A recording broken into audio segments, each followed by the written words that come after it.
Robert Knight Barney.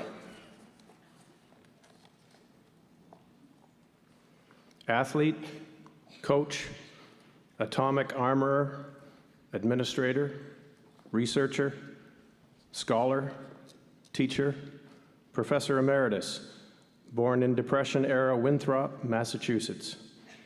When you set foot on the Western campus in 1972 as associate professor and athletic director, you could not foresee the ripples that would emanate across this campus, indeed the waves that your work would create beyond this country to many parts of the world. How befitting that you receive this honor in Alumni Hall, where you served as Grand Marshal of Convocation from 1989 to 1996, where you directed an international research center, where you continue to ply your trade from your office in the basement. In fact, dear guests, you will find a beat-up Dodge pickup truck parked outside this building every morning at roughly 6:30 a.m. year-round. I'm afraid that no one told him he retired in 1996. Professor Barney has provided outstanding service to his school, his faculty, his university, and to his profession. When Western had a serious problem with alcohol in J.W. Little Stadium, he had it banned. When the university needed assistance with decanal selection, teaching and learning, university planning, student housing, promotion and tenure, budget and finance, university libraries, Professor Barney served the Senate in these capacities for 2 full terms. When his discipline of sport history needed leadership, he served as its president from 1990 to 1992. He has been a distinguished visiting professor at several international institutions and elected to the University of New Mexico Sports Hall of Fame in 2002. He won Western's Most Distinguished Teaching Award in 1985. As a teacher at Western, Professor Barney taught thousands, including me, and several others here today. He doesn't forget a name, and he doesn't forget a face. About 8 years ago, in 2006, Professor Barney and I were driving down Wellington Street here in London. We were pulled over by a police officer. We got out of the car, and the officer informed us that one of our taillights was out. Professor Barney opened his mouth to say, "Oh, gee, officer, I'm sorry about that." As soon as the officer heard that familiar voice, he said, "Hello, Professor Barney. I was in your sport history class in 1986. It was my favorite class. I'll never forget you." 20 years later, and so the story goes for thousands of students. Professor Barney has a deep passion for research and many, many research accomplishments. With McMaster colleague Nancy Boucher, he informed the citizens of the United States of America, whose national pastime is the sport of baseball, that one of the earliest baseball games with modern rules was in fact played in Canada. Imagine the ripple that this finding produced. While performing this in-depth baseball research in the George Sleeman papers, he stumbled across what some might consider an equally important find: the original 19th century Sleeman recipes for brewing beer. Sleeman's now uses these original recipes. Professor Barney has 272 scholarly publications, articles, reviews, books, including the 2002 award-winning book, Selling the Five Rings. The Five Rings about the Olympic Games, a ubiquitous multi-billion-dollar enterprise more than a century old, yet few had studied the Olympic Games seriously even by the 1980s. Professor Barney, his idea, created the International Center for Olympic Studies in 1989 at Western, the first and currently the only independent research center in the world which studies the Olympic Games. When the world wants to know about the Olympics, they call Western. CNN, the BBC, NBC, ABC, CBS, Jeopardy, Who Wants to Be a Millionaire? Peter Jennings, Peter Mansbridge, George W. Bush call us at Western because Robert Barney had an idea in the 1980s. For his Olympic research, Professor Barney earned the Olympic Order from the International Olympic Committee in 1997, the Nash Lifetime Achievement Award in 2010, the Pierre de Coubertin Award for Lifelong Achievement and Dedicated Historical Work in 2009.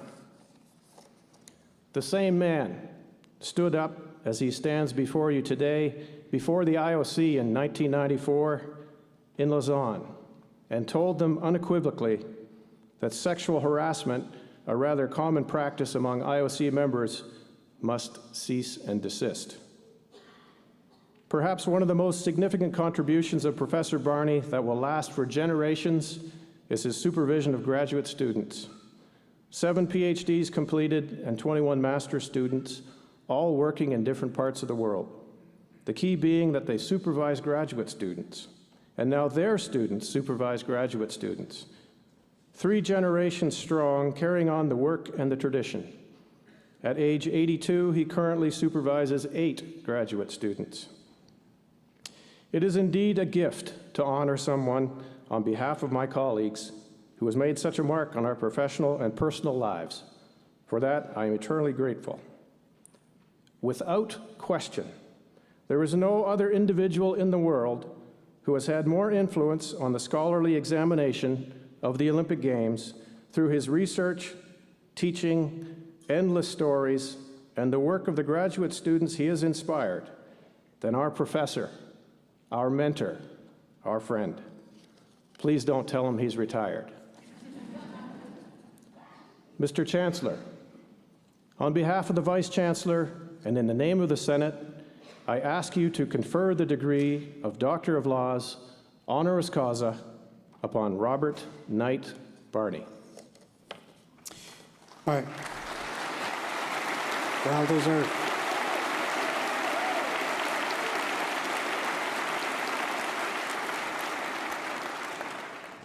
By virtue of the authority vested in me as Chancellor, I admit you to the degree of Doctor of Laws, honoris causa. Congratulations, Dr. Barney. Thank you.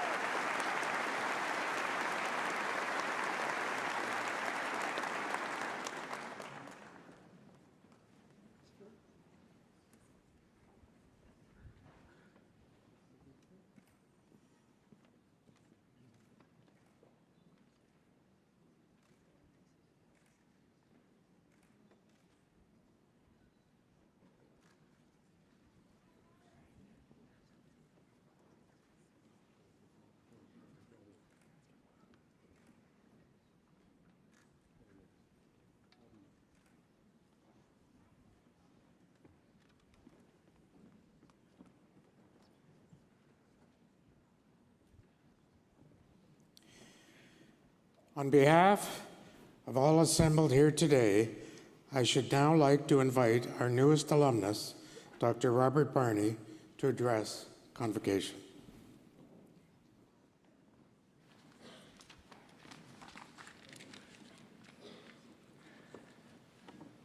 I'm absolutely flabbergasted by Professor Wansley's introduction. I almost wanted to stand up and say, in conclusion,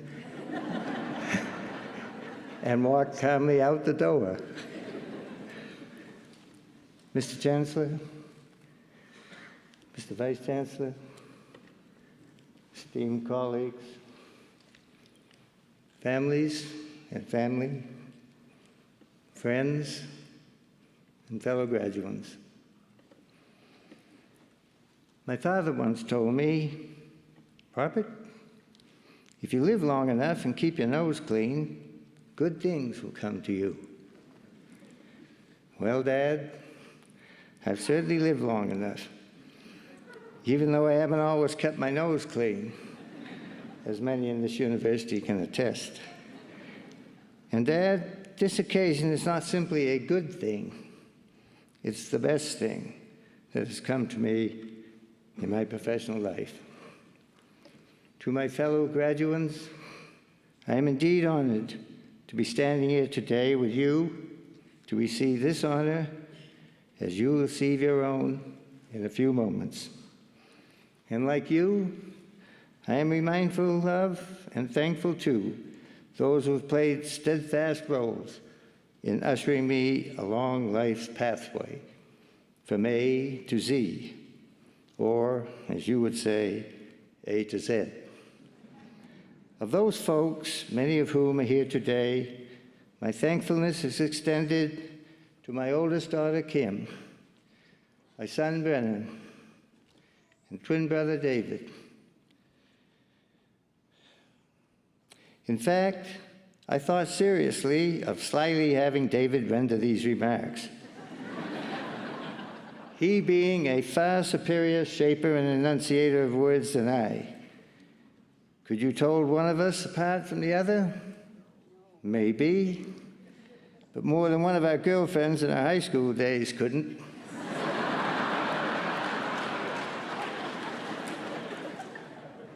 That deserves a story, but I won't tell it here. Thanks to my wife, Ashley, who at times has been more like a den mother to a succession of graduate students for over 4 decades plus here at Western. And to my friends, my gratefulness for being part of my life. And finally, to Canada, a country that has received and nurtured me for almost half a century, and to Western, undergraduate and graduate students alike, administrative and support service folks, and faculty member cohorts, my everlasting appreciation for being an integral part of the best university working environment that any person on earth could ever hope to be a part of. I see my brother grimacing. I finished the sentence with a preposition. I wish to leave you with only one thought. Celebrate your roots and capitalize all you can from them. My view of history portrays each of us in a life cycle-like context. We are born, we are infants, teenagers, adults, seniors, and we eventually pass on. But we do not entirely disappear. We continue to leave our mark in our genealogical bequeath to our children. I, you too, and your parents and grandparents up there are transmitters in this eternal historical biological process. What we make of our lives is greatly influenced by 2 variables. First, the process just described, the nature of things. And second, unfolding those attributes received to achieve in life through our own effort, the nurture of things, if you will. There are no geniuses in history. Not Wolfgang Mozart, not Albert Einstein, not even Bobby Orr and Wayne Gretzky. What they and others of their ilk had in common was an abiding passion and stick-to-itness that produced superlative results, all properly recorded in history. Long-time dedication and commitment was their mantra, but hard work and persistence did not do it alone. One has to have the tools with which to begin the journey. I'm amused by great Olympic athletes who continually extol their laborious and dedicated training efforts to achieve the gold medal. However, not an iota of credit, for instance, does the great Jamaican sprinter Usain Bolt give to his parents and grandparents for the unique genealogical gift of being able to run faster than any other man on earth. In your DNA are your tools. Yes, to run fast, be good with words, with numbers, in artistic endeavors and abstract thinking. These tools are given to you by your parents and grandparents, and to them by their own descendants, each generation receiving from the previous, building and refining, finally passing them on to the next generation recipients. You are the benefactors of that progress. It is your obligation to strive hard to unfold those gifts given to you. Eventually, your own children will be the receptors. And so history's life cycle-like process continues, each generation with its legacy. In these all too brief remarks, I have not noted my parents and their parents, indeed generation upon generation of great-grandparents. From Samuel Sabins, who arrived on the shores of Massachusetts Bay Colony in 1639 aboard a storm-battered bark named Reverence, less than two decades following the arrival of the Pilgrim forefathers in 1620. To a Samuel Sabins namesake 6 generations later, who served in the field with General George Washington for 5 long years of the American Revolution. To Gideon Whalen, a sturdy whaling master sailing out of New Bedford to Pacific and Indian Ocean waters in the 1850s and 1860s. And then my parents, each and only child. My father, Robert Burns Smeaton Barney, a career military officer, a man of spit and polish, rigid discipline, punctuality, and high ethical standards and behavior, whose military career commenced with saber and horse and extended beyond the atomic explosion in Japan in late 1945. And my mother, Blanche Geraldine Thompson Barney, an extraordinary pianist and trumpet virtuoso in Boston, the Athens of the West, as it was known in her day. A woman of gentleness, humor, great dedication to her family. Despite her celebrity as a soloist and later a teacher, she could never teach her twin sons an octave from a libretto. She lost the battle of a musical education for her sons to the magnetic qualities as she herself both perplexedly and ruefully reflected of a piece of leather and a hunk of wood, a baseball bat and glove. Be that as it may, what those ancestral folks had in common, passed on from generation to generation, were staunch Puritan values, hard work and dedication to task prominent amongst them. I apologize to each of them for the many virtues transmitted but never unfolded, as much as they perhaps should have been. But I am eternally grateful for those that were. Americans are not royalty disposed. They are at odds with the word aristocracy. But I have to say that my parents, to me, were royal in every sense of the word. And I know, standing here now, that your parents, as I have described my own, are the same to you. These ceremonies here today celebrate you and your great achievement. But here and now, I want you to reflect internally and be grateful for the roles played by your ancestry, from your parents to those that came before them. Your celebration today says much about them. The future will perhaps say even more. I had thought to entitle this short convocation discourse simply Roots. I elected in the end to go without a title. Nevertheless, I challenge each of you to find a pursuit in your endeavors in life for which you have passion and dedication. Aim high in that journey. Strive with great purpose for its happy ending. Balance that with like purposes for your family, your community, your country, and in this increasing age of globalization, your Earth, Mother Earth. If you do this, you will bring smiles of satisfaction to the memory of your ancestors. You will have reaped and sustained the fruits of your roots. Honor to each of you. Thank you, and God bless.